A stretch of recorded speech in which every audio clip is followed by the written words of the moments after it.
இந்திரன் பழிதீர்த்தப்படலாம். ஆசிரியரை மாணவர்கள் மதித்து நடந்து கொள்ள வேண்டும் என்பதை வலியுறுத்துவதாக சிவபெருமானின் முதல் திருவிளையாடல் அமைந்தது. தேவலோகத்தின் அரசன் யார் என்றால் தேவேந்திரன் என்று பச்சை குழந்தை கூட பதில் சொல்லிவிடும். அவன் தேவேந்திரன் என்றாலும் அவனுக்கும் சட்டத்திட்டங்கள் உண்டு. குறிப்பாக தலைமை பொறுப்பில் உள்ளவன் சட்ட திட்டங்களை மதித்து நடக்க வேண்டும். தனது பொறுப்பில் பலர் இருக்கிறார்களே என்ற அக்கறை வேண்டும். இல்லாவிட்டால் பதவி பறிபோய்விடும். தேவேந்திரனுக்கும் ஒரு நாள் அப்படி ஒரு நிலை வந்தது. பூலோகத்தில் புண்ணியம் செய்தவர்களே தேவர் என்ற அந்தஸ்தை அடைகிறார்கள். பூலோகத்தில் அவர்கள் அடைய நினைத்த இன்பமெல்லாம் அங்கு கிடைக்கும். அதற்காக எதற்கும் ஒரு நேரம் காலம் உண்டல்லவா? அங்கும் நல்ல நேரம் கெட்ட நேரமெல்லாம் உண்டு. தேவேந்திரனுக்கு ஒரு நாள் கெட்ட நேரம் வந்தது.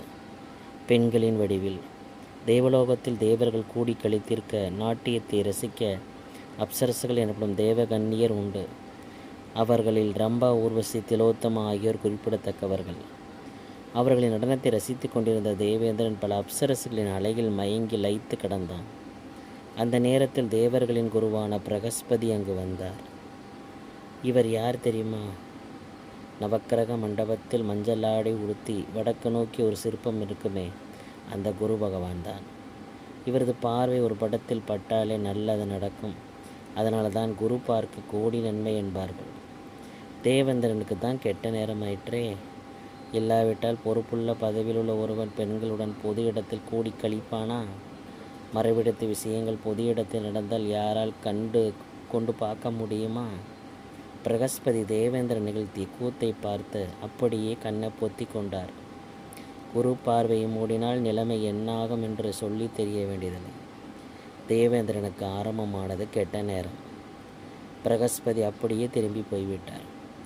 தேவேந்திரன் தனது ஆட்டப்பாட்டத்தை முடித்து கொண்டு தனது அந்தர அறைக்குள் செல்லும் வேளையில் தேவர்களில் சிலர் அவனை பார்த்தனர். தேவேந்திரா, குருநாதர் பிரகஸ்பதி வந்திருந்தார்.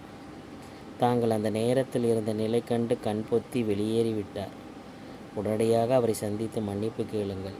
குருவின் ஆதரவு இல்லாவிட்டால் தங்களுக்கு மட்டுமல்ல, தங்களை நம்பியிருக்கும் எங்களுக்கும் சிரமம் வந்து சேரு என்றனர். தேவேந்திரன் கதி கலங்கிவிட்டான். குரு நிந்தை செய்தோமா? என்ன நடக்கப் போகிறதோ? உடனே அவரை சென்று பார்த்து வருகிறேன் என்று அவரது இல்லத்துக்கு தனது வெள்ளை யானையான ஐராவதத்தில் ஏறி விரைந்தான். குரு அங்கு இருந்தால்தானே சிலருக்கு திருமணமாகாமலே இருக்கும். அதற்கு காரணம் என்ன தெரியுமா? குடும்பத்தினர் அல்லது முன்னோர் செய்த பாவத்தின் விளைவே அது. இவர்களின் மீது குருவின் பார்வை பட வேண்டுமானால் பெரும் பரிகாரங்களெல்லாம் செய்தாக வேண்டும். தேவேந்திரனின் பறவையில் குரு படவே இல்லை. தனது தலைமை சீடனே இப்படி இருந்தால் மற்றவர்கள் எப்படி இருப்பார்கள்? பெண் பித்தர்களான இவர்களுக்கு போய் பாடம் எடுத்தோமே என்ற வேதனையில் குரு மறைவான இடத்துக்கு போய்விட்டார். தேவேந்திரன் அவரை தேடியும் காணாமல் அவரை பிரம்மாவை பார்க்க ஓடினான். குரு அபச்சாரம் செய்துவிட்டதை அவரிடம் சொன்னான். பிரம்மா ஒரு யோசனை சொன்னார். தேவேந்திரா, குரு நிந்தனை கொடிய பாவம்.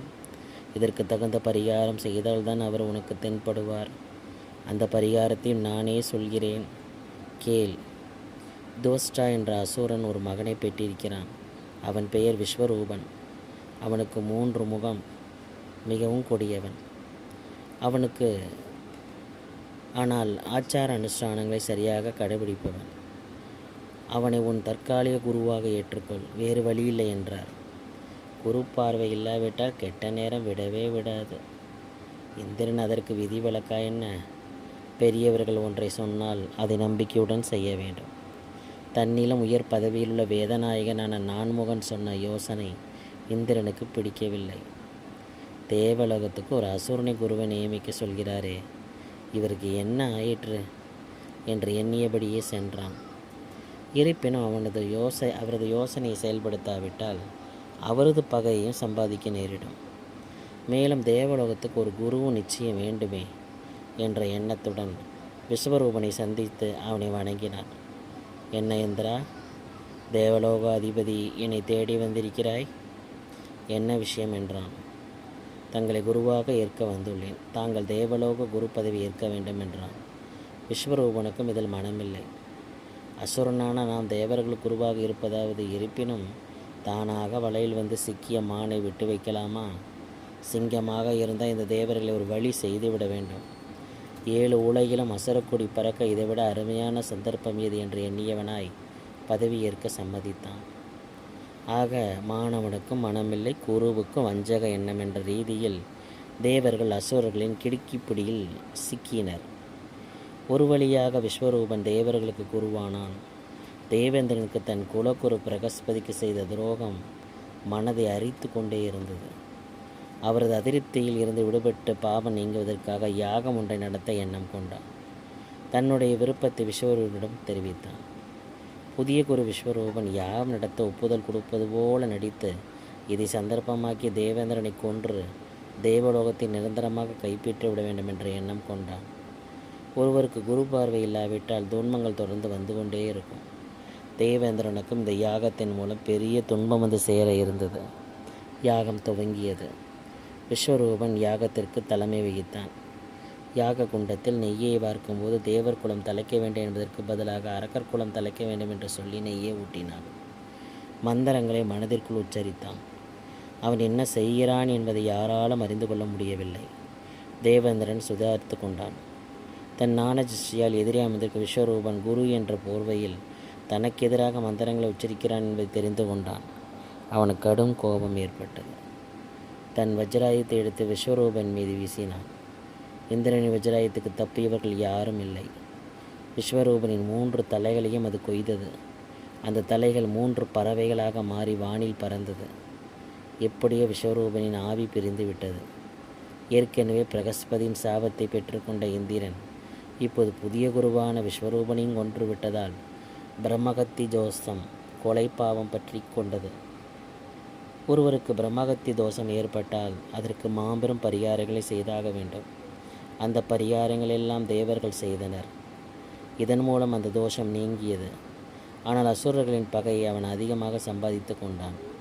விஸ்வரூபனின் தந்தை துவஷ்டா இவர் தன் மகனை கொன்ற தேவேந்திரனை பழிவாங்க எண்ணம் கொண்டார். இதற்காக யாகம் ஒன்றை துவங்கினார். அந்த யாகத்தீயிலிருந்து பயங்கர ஆயுதங்கள், கோரை பற்கள், 40 கைகளுடன் ஒரு அரக்கன் தோன்றினான். அவனது கண்களிலும் வாயிலும் விஷவாயு வெளிப்பட்டது.